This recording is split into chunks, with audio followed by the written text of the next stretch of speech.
ಸ್ನೇಹಿತರೆ ನಮಸ್ಕಾರ. Welcome back to my channel. I am Pushpalatha.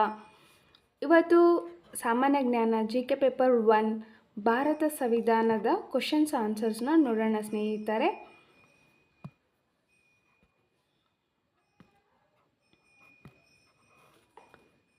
ಮೊದಲನೆಯ ಪ್ರಶ್ನೆ ಎರಡರಲ್ಲೂ ಇದೆ ನೋಡಿ ಸ್ನೇಹಿತರೆ, ಇಂಗ್ಲಿಷ್ ಮತ್ತು ಕನ್ನಡದಲ್ಲಿ.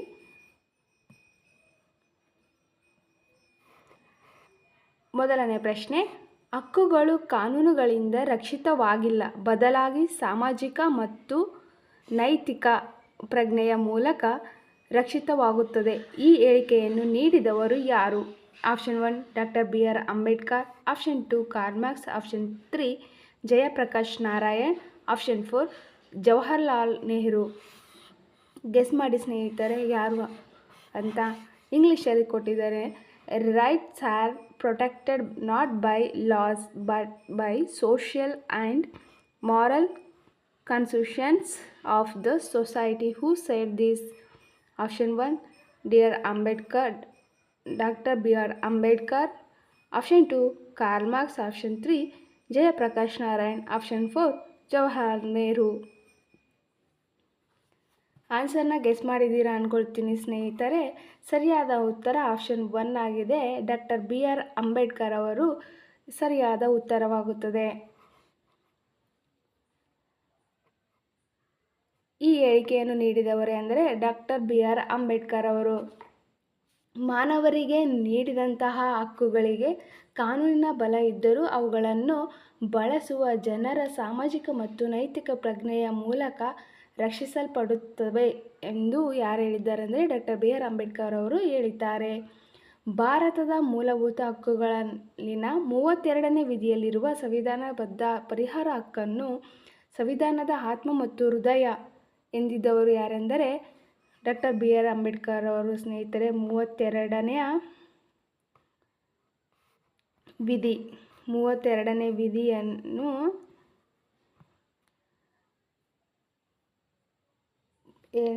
32ನೇ ವಿಧಿಯಲ್ಲಿರುವ ಸಂವಿಧಾನದ ಬದ್ಧ ಪರಿಹಾರ ಹಕ್ಕನ್ನು ಸಂವಿಧಾನದ ಆತ್ಮ ಮತ್ತು ಹೃದಯ ಎಂದಿದ್ದಾರೆ ಸ್ನೇಹಿತರೆ.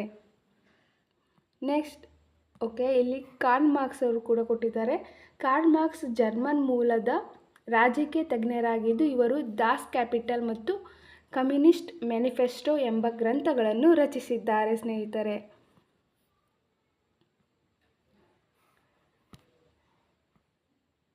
ನೆಕ್ಸ್ಟ್ ಪ್ರಶ್ನೆಗೆ ಹೋಗೋಣ.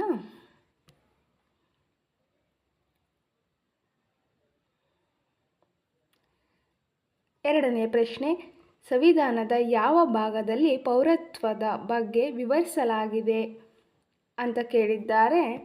ಇಂಗ್ಲೀಷಲ್ಲೂ ಇದೆ ನೋಡಿ ಸ್ನೇಹಿತರೆ. Which part of the Indian constitutions deals with citizenship in India?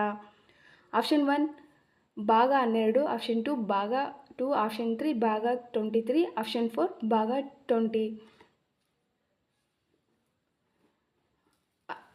ಸ್ನೇಹಿತರೆ 12, 2, 23, 20 ಭಾಗಗಳು ಕೊಟ್ಟಿದ್ದಾರೆ.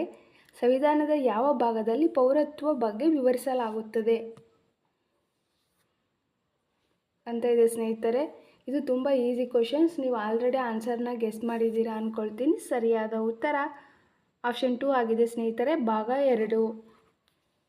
ಭಾರತದ ಪೌರತ್ವದ ಬಗ್ಗೆ ವಿವರಿಸುವುದು ಯಾವುದೆಂದರೆ ಭಾಗ 2 ಆಗಿದೆ ಸ್ನೇಹಿತರೆ. ಹಾಗೆ ಭಾಗ 1 ಏನನ್ನು ವಿವರಿಸುತ್ತದೆ ಎಂದರೆ ಒಕ್ಕೂಟ ಮತ್ತು ಅದರ ಭೂಪ್ರದೇಶದ ಬಗ್ಗೆ ವಿವರಿಸುತ್ತದೆ. ಭಾಗ 2 ಪೌರತ್ವ, ಭಾಗ 3 ಮೂಲಭೂತ ಹಕ್ಕುಗಳು, ಭಾಗ 4 ರಾಜ್ಯನಿರ್ದೇಶಕ ತತ್ವಗಳು, ಭಾಗ 4A ಮೂಲಭೂತ ಕರ್ತವ್ಯಗಳು, ಭಾಗ 5 ಕೇಂದ್ರ ಸರ್ಕಾರ, ಭಾಗ 6 ರಾಜ್ಯಗಳ ಸರ್ಕಾರ, ಭಾಗ 7 ರದ್ದು ಮಾಡಲಾಗಿದೆ. ಸ್ನೇಹಿತರೆ ಇವು ಟೋಟಲ್ ಎಷ್ಟಿದೆ ಅಂದರೆ ಭಾರತ ಸಂವಿಧಾನದಲ್ಲಿ 25 ಭಾಗಗಳಿದ್ದು ಅವುಗಳಲ್ಲಿ 2ನೇ ಭಾಗವು ಪೌರತ್ವದ ಬಗ್ಗೆ ಮಾಹಿತಿ ನೀಡುತ್ತದೆ. ಇನ್ನು ಉಳಿದಿರುವಂಥ ಭಾಗಗಳಿದ್ದಾವೆ ಸ್ನೇಹಿತರೆ, ಅವು ಮುಂದೆ ನಾವು ಡಿಸ್ಕಷನ್ ಮಾಡುತ್ತಾ ಹೋಗೋಣ. ಈ ಪ್ರಶ್ನೆಗೆ ಸರಿಯಾದ ಉತ್ತರ ಆಲ್ರೆಡಿ ನಾವು ಹೇಳಿದ್ದೇವೆ ಸ್ನೇಹಿತರೆ. ನೆಕ್ಸ್ಟ್ ಪ್ರಶ್ನೆಗೆ ಹೋಗೋಣ.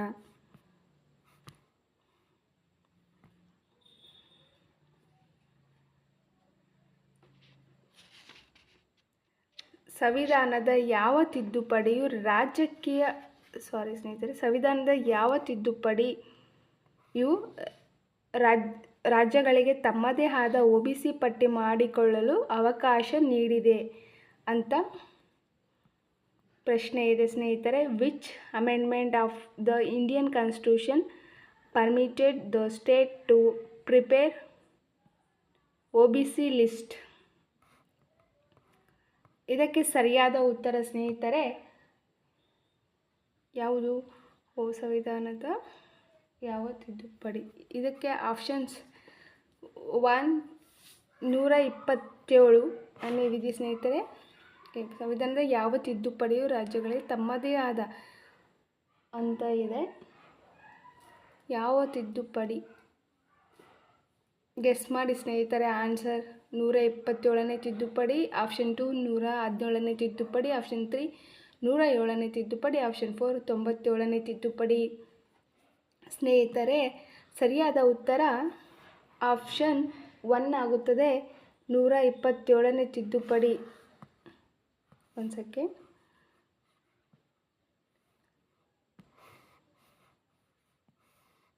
ಆಪ್ಷನ್ 1 127ನೇ ತಿದ್ದುಪಡಿಯು ಸಂವಿಧಾನದ ತಿದ್ದುಪಡಿ ರಾಜ್ಯಗಳಿಗೆ ತಮ್ಮದೇ ಆದ OBC ಪಟ್ಟಿ ಮಾಡಿಕೊಳ್ಳಲು ಅವಕಾಶ ನೀಡಿದೆ.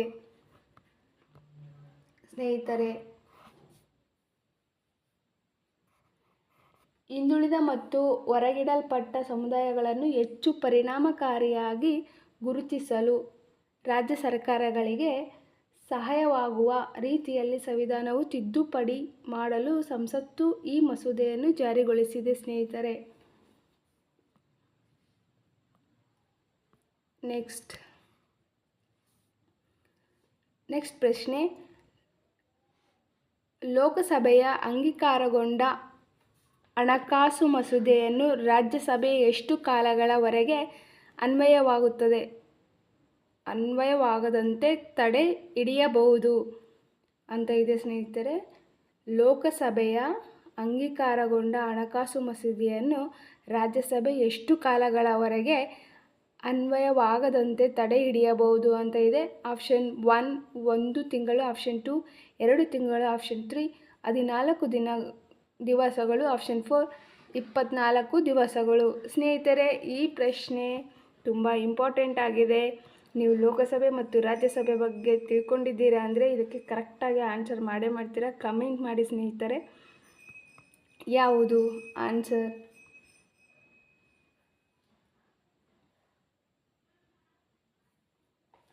ಆನ್ಸರ್ನ ಗೆಸ್ ಮಾಡ್ತಾ ಇದ್ದೀರಾ ಅಂತ ಅಂದ್ಕೊಳ್ತೀನಿ ಸ್ನೇಹಿತರೆ.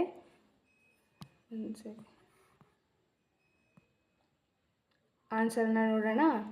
ಆಪ್ಷನ್ 3 ಆಗಿದೆ ಸ್ನೇಹಿತರೆ, 14 ದಿವಸಗಳು. ಲೋಕಸಭೆಯಲ್ಲಿ ಅಂಗೀಕಾರಗೊಂಡ ಹಣಕಾಸು ಮಸೂದೆಯನ್ನು ರಾಜ್ಯಸಭೆ ಎಷ್ಟು ಕಾಲಗಳವರೆಗೆ ತಡೆ ಹಿಡಿಯಬಹುದೆಂದರೆ 14 ದಿವಸಗಳವರೆಗೆ ಮಾತ್ರ ತಡೆ ಹಿಡಿಯಬಹುದು ಸ್ನೇಹಿತರೆ. ಅದಾದ ನಂತರ ರಾಜ್ಯಸಭೆಗೆ ಯಾವ ತಡೆ ಹಿಡಿಯುವ ಅಧಿಕಾರ ಇಲ್ಲ ಸ್ನೇಹಿತರೆ. ಸರಿಯಾದ ಉತ್ತರ 14 ದಿವಸಗಳು. ಲೋಕಸಭೆಯು ಹಣಕಾಸಿನ ವಿಚಾರಕ್ಕೆ ಸಂಬಂಧಿಸಿದಂತೆ ರಾಜ್ಯಸಭೆಗಿಂತ ವಿಶೇಷ ಹಾಗೂ ವಿಶಾಲವಾದ ಅಧಿಕಾರವನ್ನು ಹೊಂದಿದೆ ಸ್ನೇಹಿತರೆ. ಸಂವಿಧಾನದ ಪ್ರಕಾರ ಹಣಕಾಸು ಮಸೂದೆಯನ್ನು 107ನೇ ವಿಧಿ ಅನ್ವಯ ಲೋಕಸಭೆಯಲ್ಲಿಯೇ ಮಂಡಿಸಬೇಕಾಗುತ್ತದೆ. ಲೋಕಸಭೆ ಅನುಮೋದನೆ ನೀಡಿದ ನಂತರ ಅದನ್ನು ರಾಜ್ಯಸಭೆ ಅನುಮೋದನೆಗೆ ಕಳುಹಿಸಲಾಗುವುದು. ಆಗ ರಾಜ್ಯಸಭೆಯು ಮಸೂದೆಯನ್ನು ಸ್ವೀಕರಿಸಿದ 14 ದಿನಗಳ ಒಳಗಾಗಿ ತಿದ್ದುಪಡಿಗಳೊಂದಿಗೆ ಅಥವಾ ತಿದ್ದುಪಡಿ ಇಲ್ಲದೆ ತನ್ನ ಒಪ್ಪಿಗೆಯನ್ನು ಲೋಕಸಭೆಗೆ ಹಿಂದಿರುಗಿಸಬೇಕಾಗುತ್ತದೆ ಸ್ನೇಹಿತರೆ.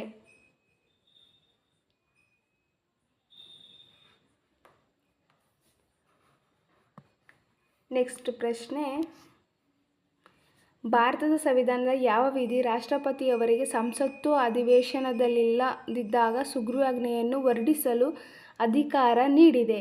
ಆಪ್ಷನ್ 1 ವಿಧಿ 119, ಆಪ್ಷನ್ 2 ವಿಧಿ 121, ಆಪ್ಷನ್ 3 ವಿಧಿ 123, ಆಪ್ಷನ್ 4 ವಿಧಿ 124.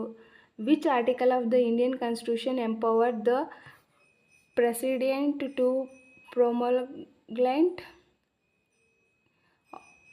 ordinance during recess of parliament. ಯಾವ ವಿಧಿ ಸ್ನೇಹಿತರೆ? ಭಾರತ ಸಂವಿಧಾನದ ಯಾವ ವಿಧಿ ರಾಷ್ಟ್ರಪತಿಯವರಿಗೆ ಸಂಸತ್ತು ಅಧಿವೇಶನದಲ್ಲಿಲ್ಲದಿದ್ದಾಗ ಸುಗ್ರೀವಾಜ್ಞೆಯನ್ನು ಹೊರಡಿಸಲು ಅಧಿಕಾರ ನೀಡಿದೆ? ಗೆಸ್ ಮಾಡಿ ಸ್ನೇಹಿತರೆ, ಯಾವುದು? ಓಕೆ, ನೀವು ಆನ್ಸರ್ನ ಗೆಸ್ ಮಾಡಿದ್ದೀರಾ ಅಂದ್ಕೊಳ್ತೀನಿ. ಇದಕ್ಕೆ ಸರಿಯಾದ ಉತ್ತರ ಆಪ್ಷನ್ 3 ಆಗಿದೆ ಸ್ನೇಹಿತರೆ.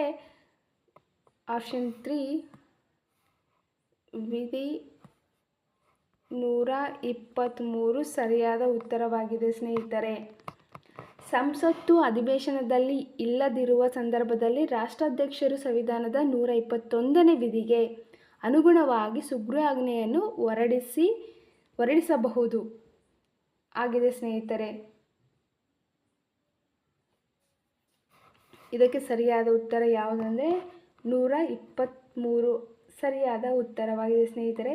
ಈ ರೀತಿಯ ಸುಗ್ರೀವಾಜ್ಞೆಗಳು ಸಂಸತ್ತಿನ ಶಾಸನಗಳಷ್ಟೇ ಅಧಿಕಾರ ಹೊಂದಿರುತ್ತವೆ. ಆದರೆ ಸಭೆ ಸೇರಿದ 6 ವಾರಗಳ ಸ್ನೇಹಿತರೆ 6 ವಾರದೊಳಗೆ ಸಂಸತ್ತಿನ ಅನುಮೋದನೆ ಪಡೆಯದೇ ಇದ್ದರೆ ಸುಗ್ರೀವಾಜ್ಞೆಗಳು ಕಾನೂನಿನ ಸ್ಥಾನಮಾನ ಕಳೆದುಕೊಳ್ಳುತ್ತವೆ. 6 ವಾರಗಳು ಸ್ನೇಹಿತರೆ, ವಾರದೊಳಗೆ ಸಂಸತ್ತಿನ ಅನುಮೋದನೆ ಪಡೆಯದೇ ಇದ್ದರೆ 6 ವೀಕ್ ಅದೇಂದರೆ 6 ವಾರ ಸ್ನೇಹಿತರೆ. ಇಲ್ಲಾಂದರೆ ಸಂಸತ್ತು ಸ್ಥಾನಮಾನ ಕಳೆದುಕೊಳ್ಳುತ್ತದೆ. ಸಂವಿಧಾನದ 113ನೇ ವಿಧಿಗೆ ಅನುಗುಣವಾಗಿ ರಾಜ್ಯ ಶಾಸನ ಸಭೆಗಳು ಅಧಿವೇಶನದಲ್ಲಿ ಇಲ್ಲದಿದ್ದಾಗ ರಾಜ್ಯಪಾಲರು ಕೂಡ ಸುಗ್ರೀವಾಜ್ಞೆ ಹೊರಡಿಸಬಹುದಾಗಿದೆ ಸ್ನೇಹಿತರೆ. 113ನೇ ತಿದ್ದುಪಡಿ ಪ್ರಕಾರ ವಿಧಿ ಪ್ರಕಾರ.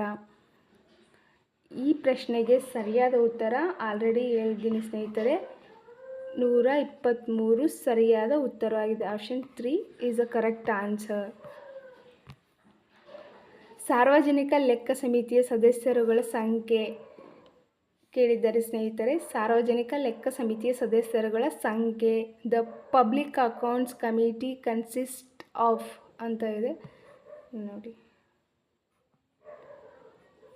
ಆಪ್ಷನ್ 1 15 ಲೋಕಸಭಾ ಸದಸ್ಯರು ಮತ್ತು 7 ರಾಜ್ಯಸಭೆಯ ಸದಸ್ಯರು. ಆಪ್ಷನ್ 2 20 ಲೋಕಸಭಾ ಸದಸ್ಯರು ಮತ್ತು 2 ರಾಜ್ಯಸಭೆಯ ಸದಸ್ಯರು. ಆಪ್ಷನ್ 3 ಲೋಕಸಭೆಯ ಎಲ್ಲ ಸದಸ್ಯರು. ಆಪ್ಷನ್ 4 20 ರಾಜ್ಯಸಭೆಯ ಸದಸ್ಯರು ಮತ್ತು 6 ಲೋಕಸಭೆಯ ಸದಸ್ಯರು.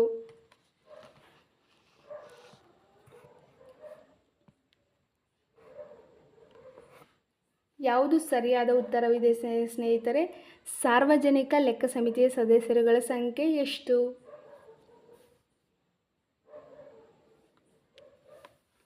ಸರಿಯಾದ ಉತ್ತರ ಆಪ್ಷನ್ 1 ಆಗಿದೆ ಸ್ನೇಹಿತರೆ. 15 ಲೋಕಸಭಾ ಸದಸ್ಯರು ಮತ್ತು 7 ರಾಜ್ಯಸಭೆಯ ಸದಸ್ಯರು ಸಾರ್ವಜನಿಕ ಲೆಕ್ಕ ಸಮಿತಿಯ ಸದಸ್ಯರುಗಳ ಸಂಖ್ಯೆ ಆಗಿದೆ ಸ್ನೇಹಿತರೆ. ಸಾರ್ವಜನಿಕ ಲೆಕ್ಕಪತ್ರ ಸಮಿತಿ ಬಗ್ಗೆ ತಿಳ್ಕೊಳ್ಳೋಣ ಸ್ನೇಹಿತರೆ. 1919ರ ಭಾರತ ಸರ್ಕಾರ ಕಾಯ್ದೆ 1919ರ ಭಾರತ ಸರ್ಕಾರ ಕಾಯ್ದೆ ಅನುಗುಣವಾಗಿ 1921ರಲ್ಲಿ ಲೆಕ್ಕಪತ್ರ ಸಮಿತಿಯನ್ನು ರಚಿಸಲಾಯಿತು. ಯಾವಾಗ ಅಂದರೆ ಸ್ನೇಹಿತರೆ 1919ರ ಭಾರತ ಸರ್ಕಾರ ಕಾಯ್ದೆಗೆ ಅನುಗುಣವಾಗಿ 1921ರಲ್ಲಿ ಲೆಕ್ಕಪತ್ರ ಸಮಿತಿಯನ್ನು ರಚಿಸಲಾಯಿತು. ಈ ಸಮಿತಿ ಪ್ರಸ್ತುತ 22 ಮಂದಿ ಸದಸ್ಯರನ್ನು ಒಳಗೊಂಡಿದ್ದು ಅದರಲ್ಲಿ 15 ಮಂದಿ 15 ಜನ ಸ್ನೇಹಿತರೆ 15 ಜನ ಲೋಕಸಭೆಯನ್ನು ಮತ್ತು 7 ಜನ ರಾಜ್ಯಸಭೆಯನ್ನು ಪ್ರತಿನಿಧಿಸುತ್ತಾರೆ. 15 ಜನ ಲೋಕಸಭೆಯವರು ಇಂದ ಭಾಗವಹಿಸುತ್ತಾರೆ, ಇನ್ನು 7 ಜನ ರಾಜ್ಯಸಭೆಯಿಂದ ಭಾಗವಹಿಸುತ್ತಾರೆ ಸ್ನೇಹಿತರೆ. ರಾಜ್ಯಸಭೆಯಿಂದ ಪ್ರತಿನಿಧಿಸುತ್ತಾರೆ. ಮಂತ್ರಿಗಳು ಈ ಸಮಿತಿಯ ಸದಸ್ಯರಾಗುವುದಿಲ್ಲ ಮತ್ತು ಸದಸ್ಯರ ಅಧಿಕಾರಾವಧಿ ಎಷ್ಟಿರುತ್ತೆ ಅಂದರೆ ಸ್ನೇಹಿತರೆ, ಸದಸ್ಯರ ಅಧಿಕಾರಾವಧಿ 1 ವರ್ಷ. ಸದಸ್ಯರ ಅಧಿಕಾರ ಅವಧಿ 1 ವರ್ಷ ಆಗಿರುತ್ತೆ. 1967ರಿಂದ ವಿರೋಧ ಪಕ್ಷದ ಅಧ್ಯಕ್ಷ ಅಥವಾ ಒಬ್ಬ ಸದಸ್ಯ ಈ ಸಮಿತಿಯ ಅಧ್ಯಕ್ಷರಾಗಿರುತ್ತಾರೆ. ಈ ಸಮಿತಿಯು CAG ನೀಡಿದ ವಾರ್ಷಿಕ ವರದಿಯನ್ನು ಪರಿಶೀಲನೆ ಮಾಡುತ್ತದೆ. ಸ್ನೇಹಿತರೆ, ಸಾರ್ವಜನಿಕ ಲೆಕ್ಕಪತ್ರ ಸಮಿತಿಯು ಯಾವ ಕೆಲಸ ಮಾಡುತ್ತೆ ಅಂದರೆ, ಈ ಸಮಿತಿಯು CAG ನೀಡಿದ ವಾರ್ಷಿಕ ವರದಿಯನ್ನು ಪರಿಶೀಲನೆ ಮಾಡುತ್ತದೆ. ನೆಕ್ಸ್ಟ್ ಸ್ನೇಹಿತರೆ, ಹೊಂದಿಸಿ ಬರೆಯಿರಿ. ಲಿಸ್ಟ್ 1, ಲಿಸ್ಟ್ 2 ಕೊಟ್ಟಿದ್ದಾರೆ. ಕೇಶವಾನಂದ ಭಾರತೀಯ ಪ್ರಕರಣ 2009 2, 44ನೇ ತಿದ್ದುಪಡಿ ಅಧಿನಿಯಮ B 1973, ಬಲವಂತರಾಯ್ ಮೆಹ್ತಾ ಸಮಿತಿ 1978, 4 ಶಿಕ್ಷಣ ಹಕ್ಕಿನ ಕಾಯ್ದೆ 1957. ಕೆಳಗೆ ಕೊಟ್ಟಿರುವ ಸಂಕೇತಗಳಿಂದ ಸರಿಯಾದ ಉತ್ತರಗಳನ್ನು ಆಯ್ಕೆ ಮಾಡಿ.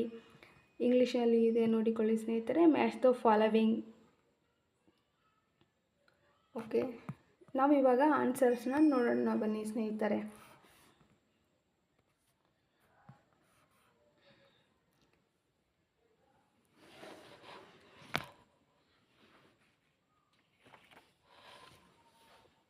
ಕೇಶವಾನಂದ ಭಾರತೀಯ ಪ್ರಕರಣ ಸ್ನೇಹಿತರೆ, ಆಲ್ಮೋಸ್ಟ್ ನಾವು ಓದಿರ್ತೀವಿ.